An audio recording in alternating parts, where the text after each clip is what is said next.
Well, good afternoon. Thank you for joining us with a chat with Mark Trumpet from the IBBG, the International Bus Benchmarking Group. Thank you, buzzer watchers, for tuning in. Mark, can you introduce yourself and your title with the IBBG? Yeah, sure. So my name is Mark Trumpet, and I'm the head of bus benchmarking at the Railway and Transport Strategy Centre in Imperial College in London, and I'm the head of, and I'm an associate director there as well. And you want to know what the IBBG is? Yeah, what is it? So the IBBG is a group of 15 international urban bus operators from all over the world. So we have 5 bus operators here in North America, we have 6 in Europe, 2 in Asia, and we have Australia as well.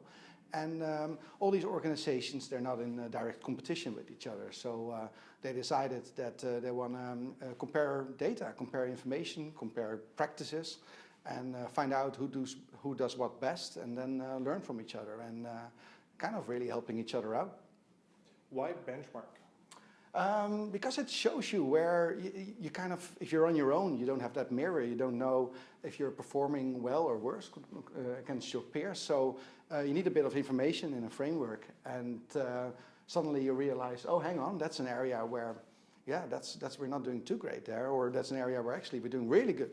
So let's not focus on the goods anymore, because we're already performing well, and now focus our attention on those that we can improve. And then asks our friends in the other 14 cities, like, okay, if you have any good ideas, I'm happy to listen to them. So 15 members, a lot of different, big spans of geography, different sizes, different nuances to each transit authority. Is there anything that makes them similar other than they all use buses and possibly rapid transit? Well, indeed, rapid transit is a new trend, actually, that we see coming up all over the world now.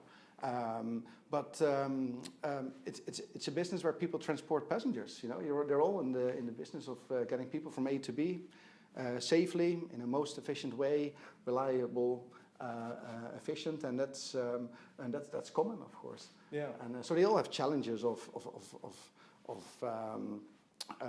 customer care, of maintenance of vehicles, of being environmentally sustainable, data from automatic vehicle location systems or smart cards that they want to use, and there's loads of common practices now. And something I'm sure our readers and our watchers would want to know is, how does Transient compare to other transit authorities around the world? Yeah, pretty good. Yeah? Yeah. I just had a radio interview, and I said, well, the grass is clearly always greener in many countries in terms of public transport. Mm-hmm. But no, you guys are doing really well. Actually, you're financially the most efficient organization out of all 15 outside of Asia. Mm-hmm. And that's really impressive, because North America has higher wages than Europe or Australia even, and to be the most cost effective and cost efficient is a very good thing. You've been doing this in this field for a little while now. Is there anything you've noticed recently? You talked about trends earlier. What's changed since, I guess you started, was it 2007 or 2008? Oh, even earlier. We started 2004, yeah. But Coast Mountain joined this group in 2008. That's the number, yeah. They were actually invited in, so this works on a unanimous decision to ask transit agencies in, and Coast Mountain was invited, fortunately said yes. Trends, at the moment we're seeing a big trend in terms of electric operations, like you guys have the trolley buses here. Yes, yeah.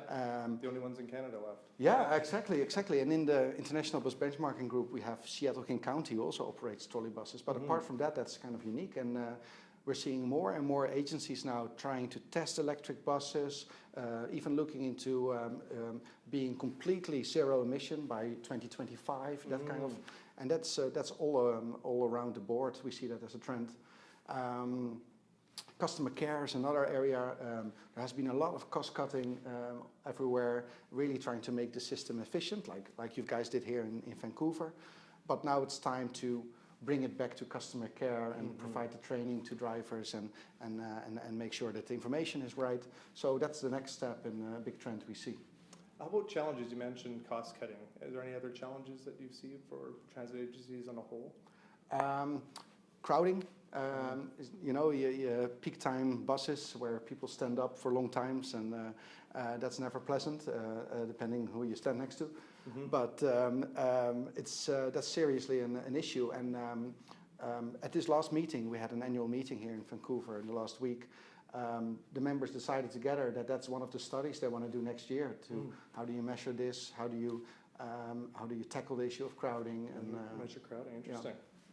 Yeah. And I imagine you've traveled public transit all over the world. What's your favorite type of public transit? And just because you're here, you don't have to say SkyTrain unless you want to. But what's your favorite one that you've been on? Well, if it's not on rubber wheels, you know, I'm a bus person. Okay. What's your favorite bus? Favorite bus? Oh, I have to go with an articulated trolley.